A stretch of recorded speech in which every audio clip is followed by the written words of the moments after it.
guys, welcome back to BITV Vlogs. Ngayon, ayan po yung hinustod natin pipe. Ayan, so dito, ito ang mechanical room. Ayan. So ito yung risers natin. Ayan.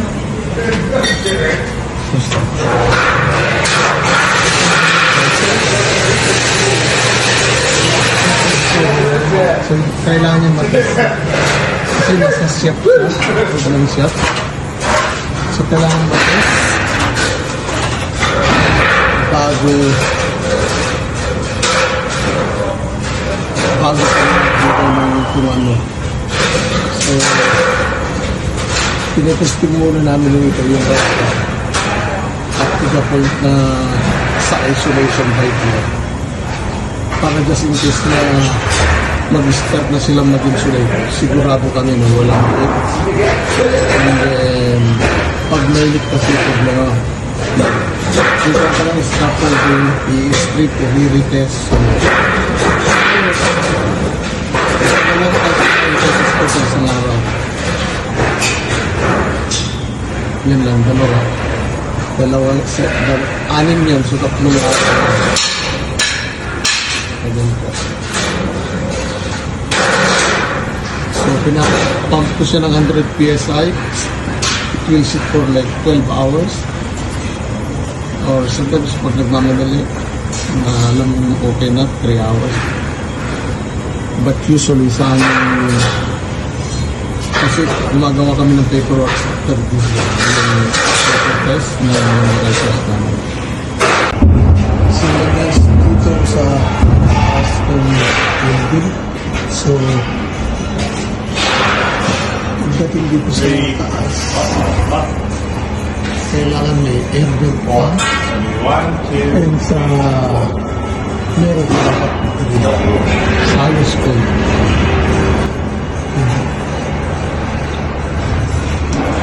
So, tinapos dito na po yan. Tapos na yung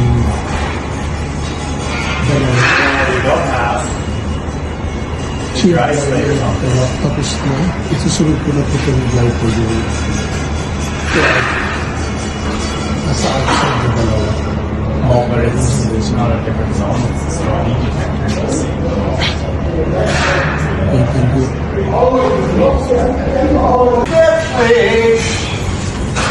Ayan, gumawa ko ulit ng isang bagong test assembly.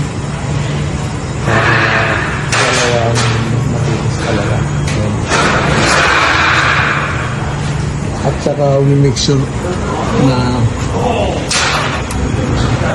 lahat ng welding joints walang leak. Lahat ng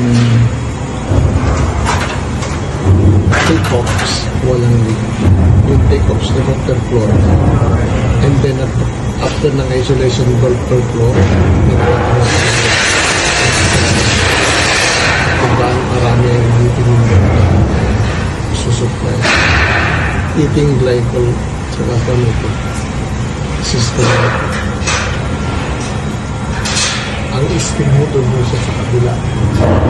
So ipapipe pa ho namin yan sa system. Yun po. Please don't forget to like, share, and subscribe to the channel. BITV Vlogs yan. Mabilin. Okay. Ang guys, mga computer namin na explain pupunta sa pump, supply and return. Ayan. Tapos mga pipe stand, tapos yung college pipe. Ayan. Ito na papunta sa mechanical.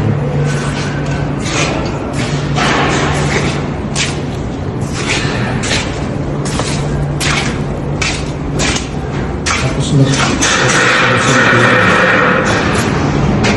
kasi ano, lalagay ng mga cleaning pump. Linis.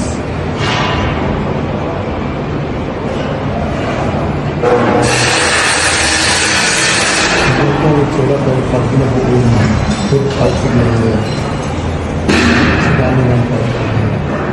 Dito na, sa heat exchanger.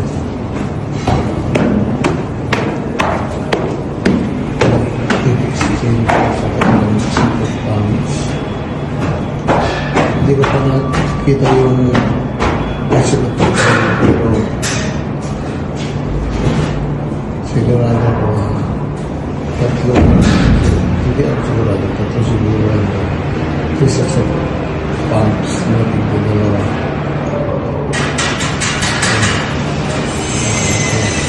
Wala ko na